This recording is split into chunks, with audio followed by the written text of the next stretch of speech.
Okay, just see. We have already introduced what is a factorial of a number. Okay,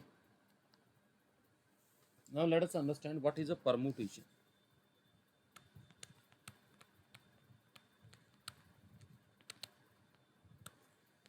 As the name suggests, देखिए permutation को हम arrangement कहते हैं. It is the arrangement of objects.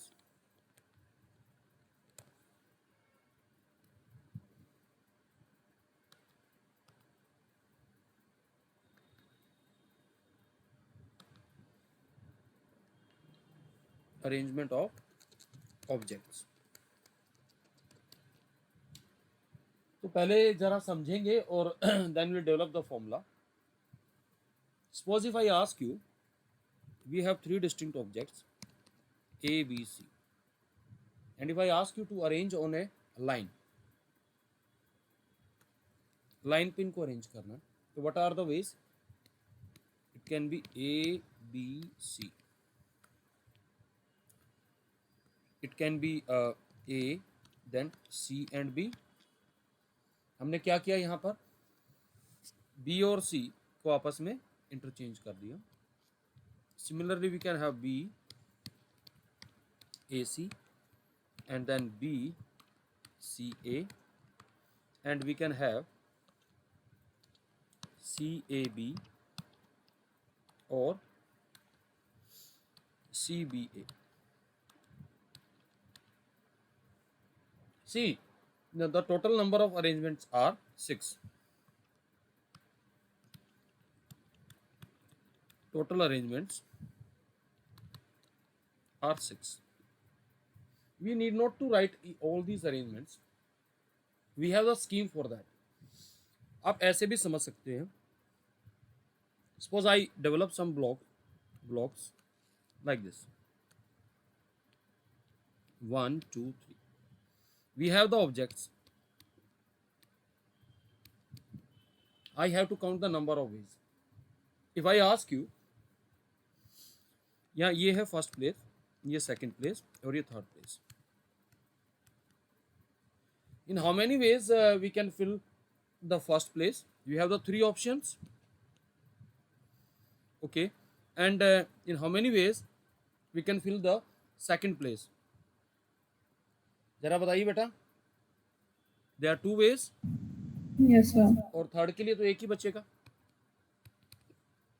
So the number of ways are 3 factorial. That is namely 6. Okay. Now I will use the same concept. Okay. अगर मान लीजिए मेरे पास A, B, C, D 4 distinct objects हैं. All are distinct. And if I ask you, out of these 4, arrange any 2. That is arrangement of 2 objects taken at a time. तो पहले place में भरने के लिए कितने ऑप्शन होंगे? 4. Four. And for the next place we have 3. So we have 12 ways. Now I will be using the same scheme. Suppose if we have n objects and all are distinct. Okay, and suppose instead of blocks I'm considering these as R gaps. These R gaps are like this: 1, 2, 3, 4 and so on. Suppose this is the rth gap. अब मुझे इन objects को इन gaps में fill करना है, तो कितने वे से कर सकते हैं? पहले प्लेस के लिए कितने ऑप्शन है? n. And for the second place we have n-1, then we have n-2. For the fourth place we have, how many options are there? n-3. Can you tell me for the rth place हमारे पास कितने options available होंगे? Please tell me. It will be n minus of r minus 1. r minus 1. Why? If you see this is the fourth place, तो यहाँ से इसमें से एक कम हो रहा है, ठीक है. So the number of ways क्या आ जाएंगे इसमें? You will multiply this. This is n minus 1, n minus 2 till n minus r plus 1. These many ways. Now can we write this as if I multiply and divide by n minus r minus 1 till 1 2 3, I will be multiplying and dividing by the same factor. Now can you recognize the numerator? Numerator becomes n factorial and my denominator become n minus r factorial. So we call this as NPR. And how we read this, and just try to understand that here r is what, less than or equals to n, इससे ज़्यादा तो नहीं हो सकता. So we call this as number of permutations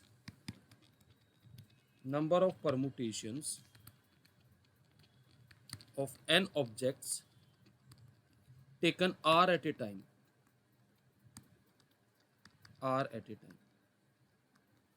Is that okay? So it is a simple way that we have calculated.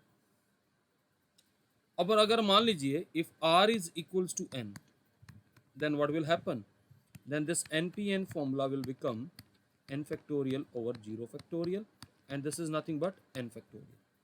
It means we are taking all the objects into the consideration, and we have to fill all the in fact the number of gaps is equal to the number of objects. Is that okay? So here you can say that number of gaps is equals to number of objects. So this way we can arrange it. Now we have one question based on the formula. Suppose the question is, say 7 athletes participating in a race are participating in a race. In how many ways? In how many ways can the first three athletes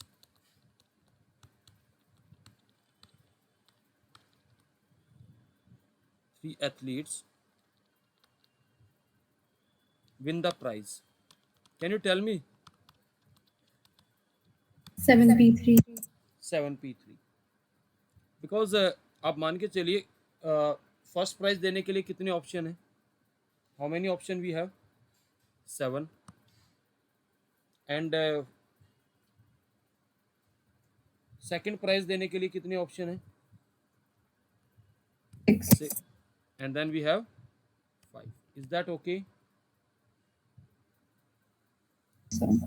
Okay, so it is a simple, and this number is same as 7p3. You can solve it like this: 7 factorial by 7 minus 3 कितना आ जाएगा? 4 factorial. And we can write this as 7 into 6 into 5 into 4 factorial over 4 factorial. So it is an elementary question, so that आपको formula दिमाग में settle रहे. चलो एक छोटा सा क्वेश्चन है, देखते हैं. कई बार पेपर में आ जाता है और बच्चे जो है ऐसे क्वेश्चन को सोल्व करने में बड़ा दिमाग लगाते हैं. If 10 PR is equal to 5040, the question is find the value of R.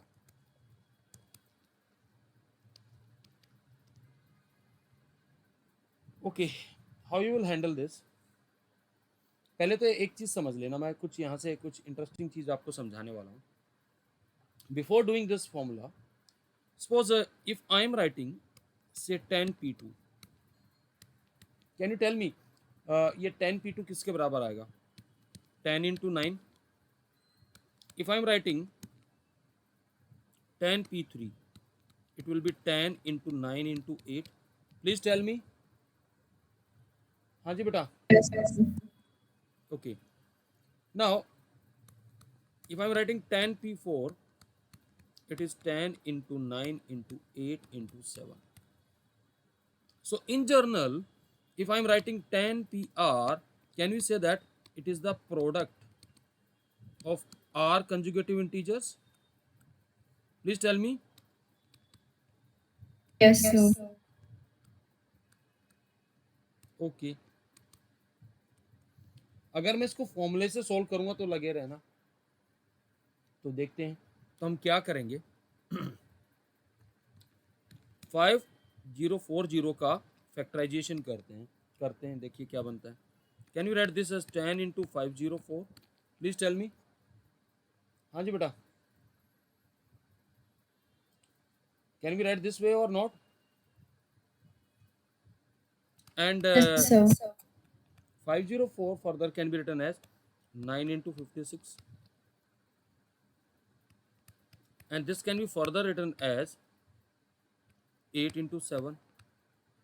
अब बताइए ये कितने इंटीजर्स का प्रोडक्ट है? How many? 4. So the value of r is 4. So we have solved this question by using only common sense. Are you getting this or not? Please do reply. Yes, sir. तो यहाँ पे हमने equation बनाने की जरूरत नहीं है।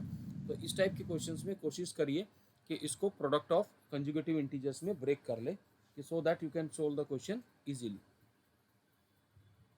Okay, again I am asking A similar type of question. The question is, prove that NPR is equal to n minus 1 PR plus R times of n minus 1 PR minus 1. It's an obvious proof. We can start from the RHS. RHS will become n minus 1 factorial over n minus R minus 1 factorial into R times of n minus 1 factorial, and it will be n minus R factorial. Is that okay? Please do reply. हाँ जी बेटा, Yes, sir. हम क्या common ले सकते हैं? n minus are factorial को हम ऐसे लिख सकते हैं, n minus R into n minus R minus 1 factorial. Is that okay? So we can have common n minus 1 factorial over n minus r minus 1 factorial. That is common. So we're left with 1 plus r over and n minus r. So you take the LCM, so you will get the desired result, that is n minus 1 factorial over n minus r minus 1 factorial. When you take the LCM, so in the numerator you will get n, in denominator n minus r. Now n minus 1 factorial into n is n factorial, and these two numbers will give n minus r factorial. This is nothing but NPR. So it is a very elementary question. Okay. Now we have a very good question. The question is, if m plus n p2 is equals to 90 and m minus n p2 is equal to 30, the question is find m and n. Can you tell me how we'll proceed? m plus n को हम p2 को लिख सकते हैं m plus n into m plus n minus 1, and 90 को कैसे लिख सकते हैं? 10 into 10 9. into 9. Okay, and by same argument we can write m minus n into m minus n minus 1, and 30 can be written as 6 into 5. So from these two relation, can we say that over m plus n is 10 and m minus n is 6? Is that okay? Can we say like that or not? Please tell me. Yes, sir. Now it's a simple linear equation, so you can add it. So 2m is equal to 16. So m is 8. m 8 आएगा, किसी एक equation में substitute कर दीजिए तो n का value 2 आ जाएगा. So it is a simple question. Now we have the question. The first question is, consider the word equation. Equation. How many words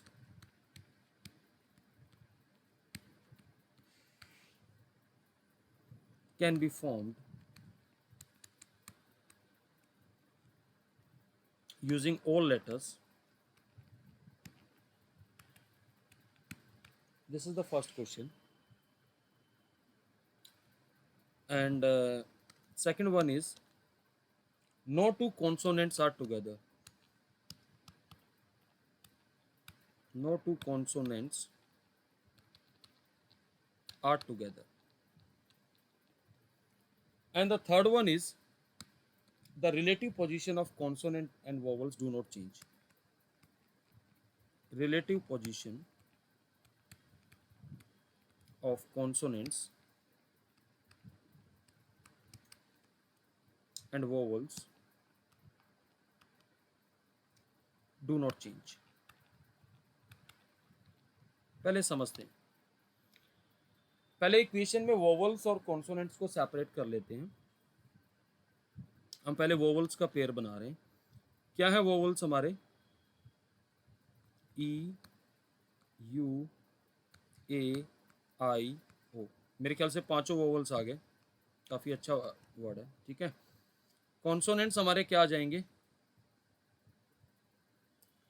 Q, T, N. तो टोटल वर्ड्स तो हमारे कितने बनेंगे? Can you tell me?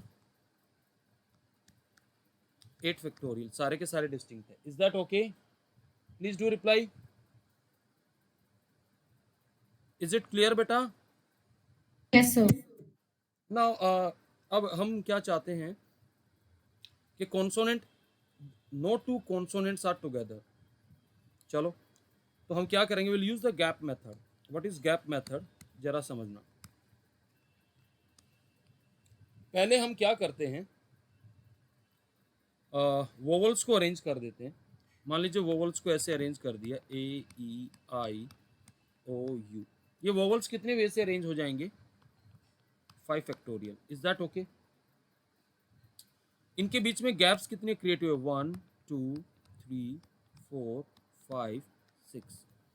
अगर इन gaps में अगर हम consonants को एडजस्ट कर दे तो we are done. Now how many consonants are there? 3. And how many gaps are there? 6.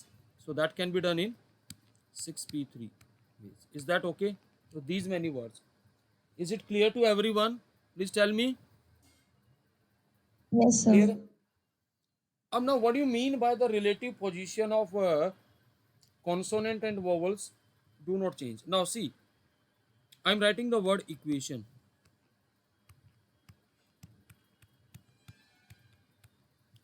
I am first highlighting the vowels.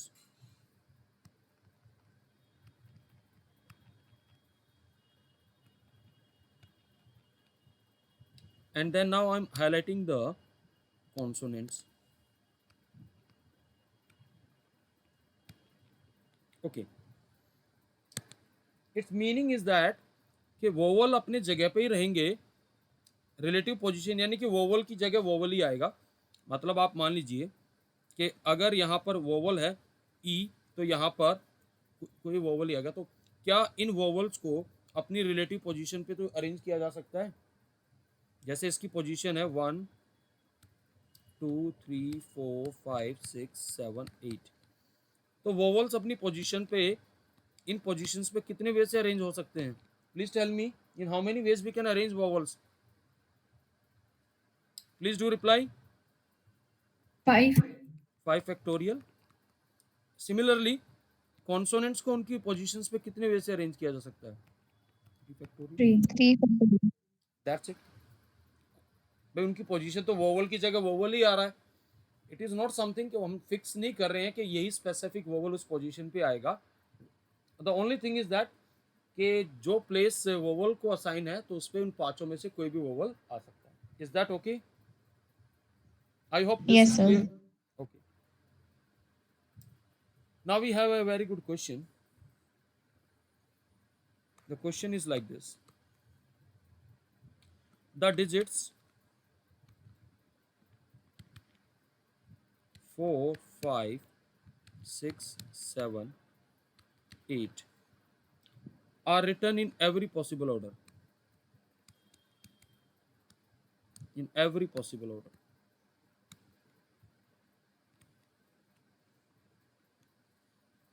Find the number greater than.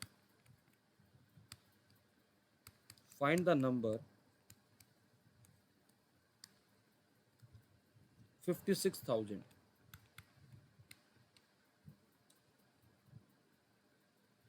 In digits को use करके, और but obvious repetition is not allowed. तो ये 5 digit number है. तो कितने number बनेंगे बता सकता है कोई मुझे? सी 1 2 3 4 we have these 5 blocks. Now just try to understand it. अगर हम नंबर को 5 से स्टार्ट कर रहे हैं तो सेकंड प्लेस पे कौन कौन से नंबर आ सकते हैं वो हमें डिसाइड करना पड़ेगा. कैन यू टेल मी क्या क्या नंबर आ सकते हैं सेकंड प्लेस पे? क्योंकि नंबर क्या होना चाहिए? So 56,000 से बड़ा. 6, So we 7, can and have here either 6 or 7 or 8. Is that okay? yes, sir. तो बाकी रिमेनिंग पोजीशंस को कितने वे से अरेंज कर देंगे? 3 फैक्टोरियल. और इसके लिए कितने ऑप्शन है हमारे पास? 3 वेज. तो ऐसे कितने नंबर आ जाएंगे? 3 into 3 factorial. 3 into 3 factorial is 18. Now for the rest of the numbers, अगर नंबर 6 से स्टार्ट हो रहा है तो this can be arranged in 4 factorial way, because there is no problem. अगर हम डिजिट्स को देखें, if I take 7, this can be arranged in 4 factorial. If I take 8, this can be arranged in 4 factorial. So we have 4 factorial into 3, 72 plus this 18. So we have 90 such numbers which are more than 56,000. Is that okay? Please reply. Is it clear or not, beta? Now we have very interesting question. जरा ध्यान से देखिएगा question क्या है. Find the number of 5 digit number of 5 digit numbers in which middle digit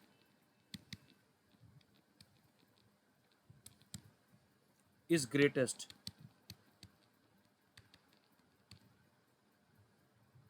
and all digits are distinct.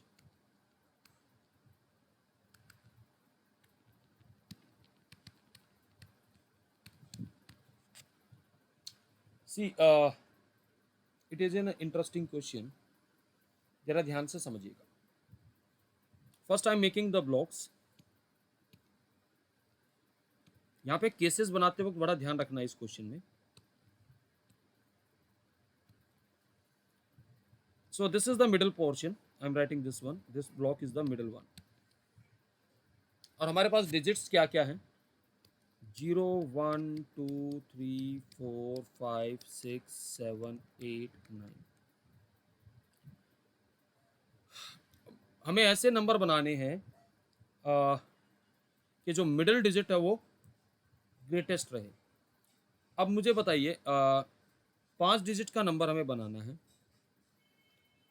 Can we take here इस place पे, but obvious ना तो 0 आ सकता, ना 1 आ सकता, ना 2 आ सकता, ना 3 आ सकता है क्या?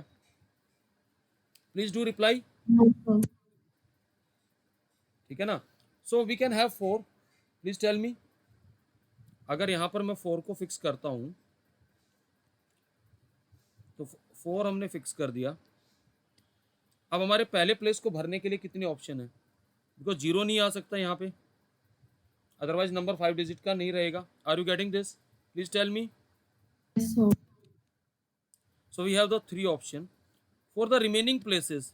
For the remaining places हमारे पास कौन कौन से डिजिट अवेलेबल है? In how many ways we can arrange those digits? 3 factorial, please tell me. That is into 3p3 ways. ये बात क्लियर है बेटा? Please tell Yes, me. sir. Now second case arise, अगर यहाँ पे 5 आ जाए तो पहले प्लेस को फिल करने के लिए कितने ऑप्शन है? 4 ऑप्शन, क्योंकि जीरो नहीं आ सकता। बाकी रिमेनिंग प्लेसेस को कितने वे से अरेंज कर सकते हैं? 4 में से कोई भी 3 नंबर लेंगे। Yes, Please tell sir. me. क्योंकि अब हमारे पास क्या क्या डिजिट्स अवेलेबल हो जाएंगी? 0 1 2 3 4 5। Is that okay? So that is 4p3। Is that okay? और अगर मान लीजिए मिडिल डिजिट 6 आ गया तो फिर हमारे पास एक और नंबर जुड़ जाएगा, तो वी हैव 5। अब जरा ध्यान से देखिए, क्या एक पैटर्न बन रहा है यहाँ से? Please tell me. तो now we can go with the pattern. अगर 7 आएगा तो क्या आएगा जरा बताना मुझे? 6 इंटू 6p3। अगर 8 आएगा तो फिर क्या आएगा जरा बताना मुझे? 7 into 7p3। And if it is 9 then we can have 8 into 8p3. So please add these numbers, sum these numbers, so you will obtain these many numbers. Is that okay? इन सबको क्या कर लोगे? Sum. Got it or not? Please reply. Clear है बेटा? Yes, sir. So it is a good question. देखिए next question मैं discuss कर रहा हूँ क्योंकि IIT JEE में आया हुआ क्वेश्चन है। The question is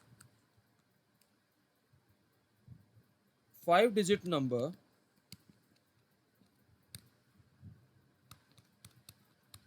divisible by 3 are formed using digits 0 1 2 3 4 5 without repetition.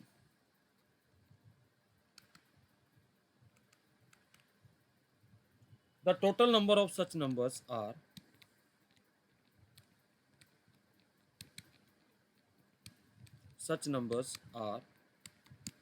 your options are 312 3125 120 or 216. So the question being asked in IIT JEE. Now how you will handle this? First of all, can you tell me when you can conclude that the number is divisible by 3? When the sum of the digit Sum of all divisible by 3. Okay, तो एक काम करते हैं, पहले इन सारी digits का सम कर लेते हैं। 0 + 1 + 2 + 3 + 4 + 5। This is 5 + 4 9 12 15। तो ये तो सम, तो डिजिट्स का सम, बट हमें नंबर कितनी डिजिट्स का चाहिए? हमें नंबर कितनी डिजिट का चाहिए आप ही बताना मुझे। 5 डिजिट का। और डिजिट्स कितनी अवेलेबल है? 6. तो किसी एक डिजिट को छोड़ना पड़ेगा। तो जरा बताओ किस डिजिट को छोड़े? दिमाग लगाइए। एक तो 0 को छोड़ सकते हैं। अगर मैं इफ वी लीव 0, तब तो सीधे सीधे हमारे पास कितने नंबर आ जाएंगे? 5 factorial. Is that okay? Please do reply. Yes, sir. अब अदर देन 0 किसको छोड़े कि सम जो है वो क्या रहे? 3 से डिविजिबल। तो हमें किसको छोड़ना पड़ेगा? बट ऑब्वियस 3 के मल्टीपल को छोड़ेंगे तभी तो आएगा। So we should leave 3। ठीक है ना? तो 3 को छोड़ देते हैं, तो फिर सम क्या आ जाएगा? ये 12, तो नंबर हो जाएगा divisible. So now let us make the block. Now be careful because 0 is still there. तो पहले प्लेस के लिए कितने ऑप्शन अवेलेबल हैं? 4 option. So for the remaining, we do 4p4. So we have 4 into 4 factorial, that is 4 into 24, 96.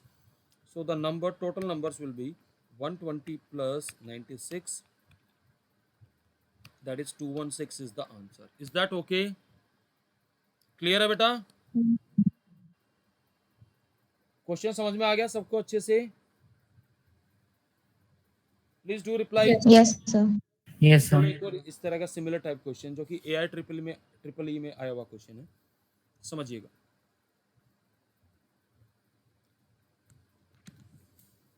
How many numbers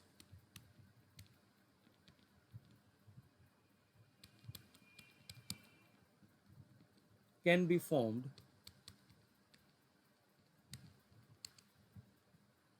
using 5 different digits,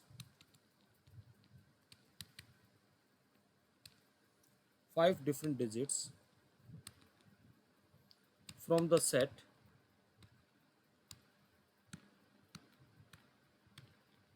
1, 2, 3, 4, 5, 6, 7.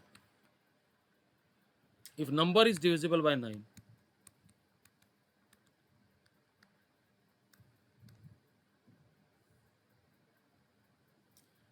what is the divisibility test of 9?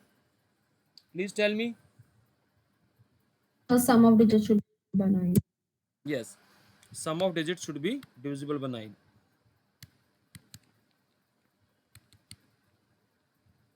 Should divisible by 9. तो पहले तो एक काम करते हैं, सारी digits का सम कर लेते हैं.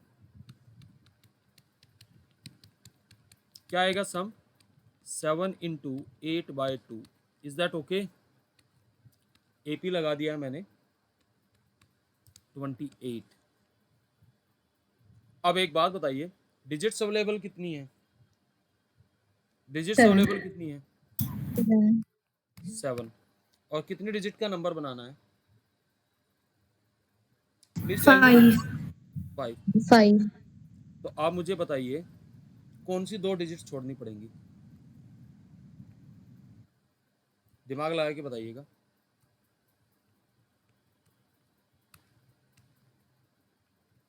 कोई 2 So डिजिट्स 1. हैं? 1. अगर 1 को मैं छोड़ दूंगा, suppose if I left with 1, तो सम आ गया 27. लेकिन हमें 2 डिजिट छोड़नी है, फिर उसके बाद कौन सी छोड़ोगे?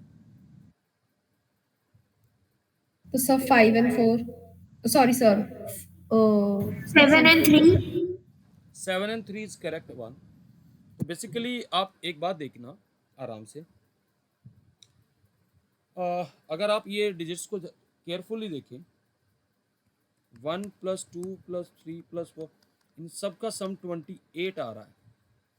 सबके दिमाग में चल रहा होगा कि क्योंकि एक को कम करेंगे तो सीधा 27 आएगा. उसके बाद आप 27 के बाद आपको नेक्स्ट मल्टीपल क्या दिख रहा है? 9 का 18 ही तो दिख रहा है. तो बेसिकली मुझे ऐसी 2 डिजिट लेनी चाहिए जिनका सम 10 आए. अब बता दो, अब आपके पास जवाब है. So 6 and 4. And 7 and 3. Is that okay? Please tell me. Yes, sir. तो प्रॉब्लम को आपको लॉजिक से हिट करना है. अगर मैं 6 and 4 को लीव करता हूं तो मेरे पास 5 डिजिट्स होंगी, यानी कि 5 factorial. And if I leave 7 and 3 तो मेरे पास अभी भी 5 फैक्टोरियल नंबर्स होंगे. So the my answer is 2 times of 5 factorial. So answer is 240. Got it और not? Please tell me. Yes, sir. अब देखिए, किसी के दिमाग में कहीं ये भी ऑप्शन चल रहा हो कि सर ऐसा नहीं कर सकते देखिए A + B 1, यानी ऐसी 2 डिजिट है ही नहीं जिनका सम 1 हो. चलो ठीक है, और क्या चल सकता है दिमाग में? जरा बताना मुझे कि A + B 19 आ जाए. क्या ऐसी 2 डिजिट अवेलेबल है जिनका सम 19 आ रहा हो?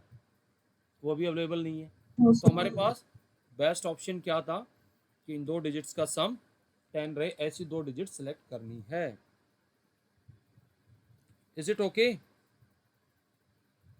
Yes, sir. चलो एक और क्वेश्चन है, देखते हैं आप में से कौन कर पाएगा। क्वेश्चन है,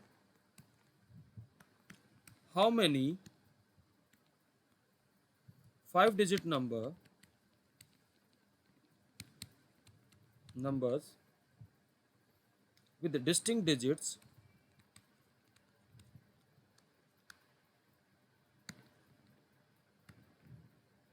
can be formed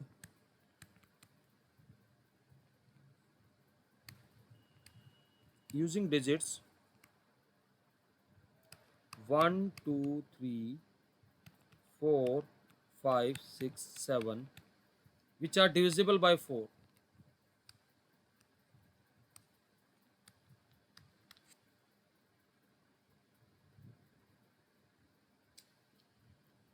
Can you tell me what is the divisibility test of 4? So the last two digits should be divisible. Yes, divisibility Divisible by test. Last 2 digits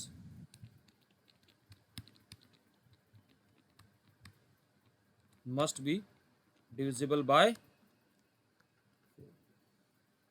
तो यहाँ हमें केसेस बनाने पड़ेंगे। Please tell me, we need to make the cases.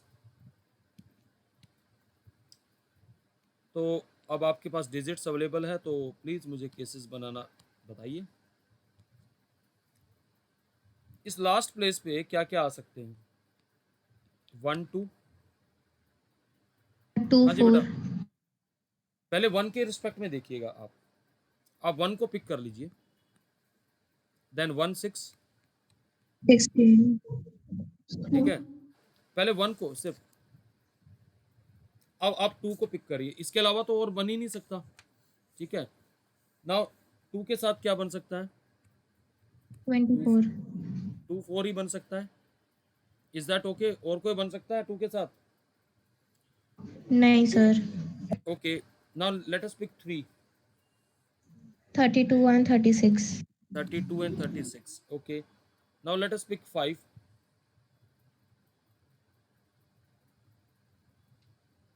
5, 2। 56. 52 and 52. 56. now let us pick 6। क्या बनेगा? 64. 64। now let us pick 7। 72 and 76. कितने cases बन गए? Please tell me how many cases are there? We have 10. 1, 2, 3, 4, 5, 6, 7, 8, 9, 10। We have 10 multiplied by, 2 digits तो यहाँ से cover हो जाएंगी, तो बाकी कितनी डिजिट्स अरेंज Yes, sir. करनी है? 5. 3 digits out of 5, so that is 5p3। is that okay? this is the answer। Yes. तो जब केसेस बनाए ना, बी केयरफुल, कई बार डबल काउंटिंग ना हो जाए, हमें इस बात का भी ध्यान रखना होगा। ये बात क्लियर हो गई सबको? हाँ Yes, जी sir. बेटा, एक और Sir. बड़ा अच्छा क्वेश्चन है, वो भी जरा देखते हैं। Let us see that how you will handle that question. Question कुछ इस टाइप से है, ध्यान से देखिएगा। Find the number of ways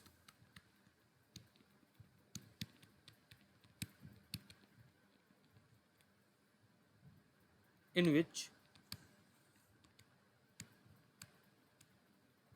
5 boys and 5 girls can be arranged in a row.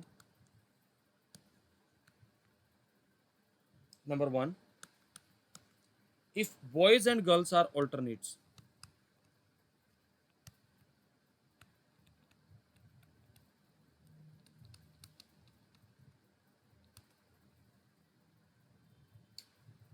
कैसे करेंगे भाई? ऐसे हो सकता है एक अरेंजमेंट, तो girl boy girl boy girl boy, like this. एक अरेंजमेंट ये हो Yes, sir. सकता है। दूसरा क्या हो सकता है? Boy girl, is that okay? Yes, sir. तो दो ही तो अरेंजमेंट है। तो बॉयज की जगह ही बैठेंगे, तो गर्ल्स को कितने वे से अरेंज कर सकते हैं? 5 फैक्टोरियल। बॉयज को कितने वे से अरेंज कर सकते हैं? 5 फैक्टोरियल। और का मतलब प्लस, इसमें भी यही आएगा। Is that okay? So what is your answer? Answer is 2 into 5 factorial into 5 factorial. तो question of common sense. Is that okay? Clear है बेटा?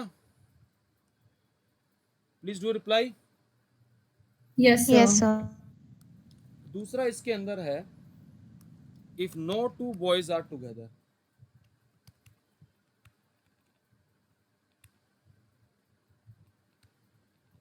कैसे करेंगे? Will use gap method, again as simple as that. पहले पांचों girls को बिठा दीजिए। We have 5 girls, G1 G2 G3। कितने वे से गर्ल्स को अरेंज कर लेंगे? Please tell me. 5. Oh, 5 factorial. 25. Now how many gaps created? We have the 6 gaps. तो 6 गैप क्रिएट हो गए हैं, तो इन 6 गैप में 5 बच्चों को, 5 बॉयज को बिठाना है। So these many ways. Is that okay? Please do reply. Clear है या नहीं क्लियर? जल्दी बताइए बेटा। Yes. चलो एक इंटरेस्टिंग क्वेश्चन करते हैं। वो कई बार बड़े कॉम्पिटिटिव एग्जाम्स में भी और कई बार जेई में आया हुआ क्वेश्चन है। और क्वेश्चन को समझना मैं थोड़ा डिटेल में कराऊंगा, उसके बाद आपके पास फॉर्मूला बन जाएगा। क्वेश्चन है, find the sum of all numbers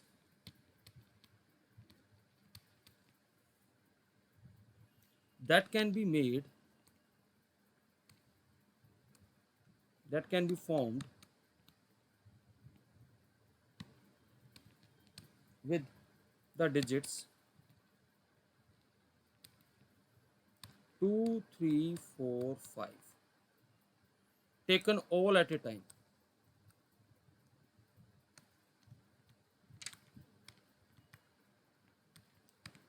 in सारे नंबर्स का मुझे सम निकालना। तो वैसे आप जरा समझने की कोशिश करना, सारे नंबर्स को यूज करके मैं कितने नंबर्स बना सकता हूं? 24, 4 factorial. Are you getting this? We have 1 2 3, we have 4 digits and 4 blocks, so in how many ways we can arrange it? 4p4, that is 4 factorial। my question is, what is the sum of these all 24 numbers?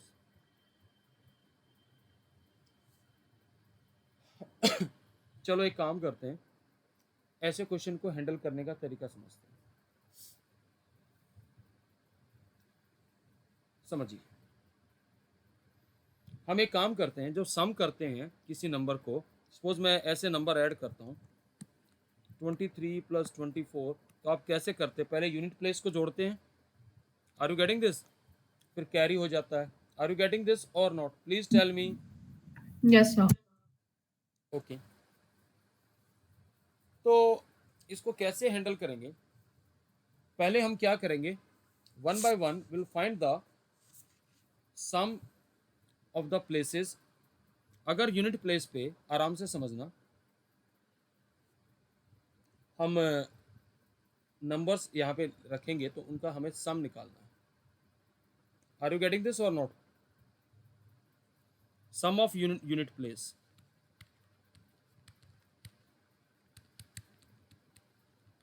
क्या क्या आ सकता है, बता सकते हो भाई? Unit place पे ये नंबर आ सकते हैं 2 3 4 5। Is that okay? Sure. Okay, एक काम करना, अगर मुझे यूनिट प्लेस का सम निकालना है तो वो कैसे निकलेगा, जरा मुझे बताना यार। अगर यहाँ 2 होगा तो इन प्लेसेस पे बाकी जो नंबर्स हैं वो कितने वे से अरेंज होंगे? 3 फैक्टोरियल। अगर यहाँ 3 होगा तो नंबर कितने वे से अरेंज होगा? 3 factorial. Are you getting this? Please do reply. Yes, sir. यहाँ पर भी 3 फैक्टोरियल और यहाँ पर भी 3 factorial. So can you tell me what is the sum at unit place? Sum of unit place will be 3 factorial multiplied by 2 plus 3 plus 4 plus 5. Please tell me. 3 factorial is 6. And what is the sum of the digits? 14. 14. 84. By same argument, we will find the sum of 10th place. क्या आएगा वो भी?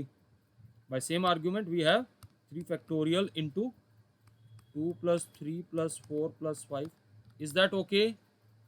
Please reply. Yes, हाँ जी sir. बेटा। सम of 100th place वो क्या आएगा? जल्दी बोलिएगा। वो भी 84 ही आएगा। एंड सम ऑफ 1000 प्लेस वो भी 84 आएगा।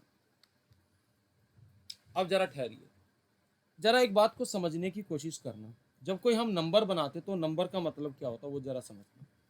Suppose if I am writing a number से 234, what is the meaning of this number? Its meaning is 4 into 10 to the power 0 plus 3 into 10 to the power 1 plus 2 into 10 to the power 2. Is that okay? 10 to the power 0 is unit place. This is 10th place. This is 100th place. Is that okay? Please tell me. Yes, sir. चलो एक काम करते हैं। Suppose number formed is कुछ इस type से बन गया, AI BI CI DI, इस टाइप से। Are you getting this? यानी कि उसके यूनिट प्लेस पे DI है, 10th प्लेस पे क्या है? 10th प्लेस पे क्या है बताइए जरा। CI. तो इस टाइप से अगर ये नंबर बन रहा तो इस नंबर का मतलब क्या बनेगा जरा मुझे बताना। AI A into into 1000 plus BI into 100 100. Plus CI into 10 plus DI, ये बनेगा नंबर। प्लीज टेल मी। अब मुझे ऐसे सब नंबर्स का सम निकालना है, ऐसे AI BI CI और DI। मुझे बता सकते हो आई कहाँ से कहाँ वेरी करेगा? 1 to 24, क्योंकि जब आप इसको ओपन करोगे तो आपके पास ऐसे नंबर आएंगे A1 B1 C1 D1, ऐसे आएगा A। Are you getting this? Please tell me. A2 B2 C2 D2 like this. Okay, but मेरा इससे कोई मतलब नहीं है, मैं इसको एक्सपेंड नहीं कर रहा। We can write this as summation I varies from 1 to 24. We can write this way: AI into 1000 plus BI into 100 plus CI into 10 plus DI. Is that okay? Please tell me. Now, can we write this way: 1000 into summation AI, 100 into summation BI plus 10 into summation CI plus summation DI. Now you know what is that summation AI. सारे places का सम हमने क्या निकाला था? Can you tell me? This is 84. 84 plus 84 plus 10 into 84 plus 84. We can take 84 common. So we have the series 1 plus 10 plus 10 square plus 10 cube. क्या सम आएगा इसका? वैसे तो आप बताइए ज़रा। This is 84 into 1111। इसको मल्टीप्लाई कर लीजिए, क्या आएगा नंबर मल्टीप्लाई करके? 93324। This is the sum. Is that okay? क्या अब आपके पास एक वेल नोन फॉर्मूला समझ में आ गया? क्या करना है अभी आपको? समझ में आ गई बात बेटा? लॉजिक क्लियर हो गया सबको? Please do reply. Yes. तो इस Yes, तरीके से, sir. तो आप इस तरीके से, ये मैं देखिए, अगर मुझे पेपर में करना होगा तो मैं इतना इसको ये कैलकुलेशन सिर्फ समझाने के लिए बताइए कि ऐसे कर रहे। तो पेपर में तो आपको क्या करना है कि जैसे आपने सम निकाल लिया तो आपको इमीडिएटली क्या करना है, अब आपको समझ में आ रहा है ना? 84 प्लस 84 इंटू 10⁻1, 4 डिजिट का number 84 into 10⁻2 plus 84 into 10⁻3, this will be the sum. Is that okay? तो अब आप किसी भी नंबर का ऐसे सम निकाल सकते हैं। इज दैट ओके और नॉट? So 5 डिजिट का होगा, 6 डिजिट का होगा, तो सबके लिए ये प्रोसेस रहेगा। ठीक है। So this is all about the permutation. So in the next class we'll be doing tomorrow we'll do inverse trigonometry। मैंने आपको पहले भी बताया था कि अब वीक में 2 दिन तो मैं आपका 12th बेस्ड करूंगा और बाकी दिन 11th बेस्ड चलेगा। तो लास्ट क्लास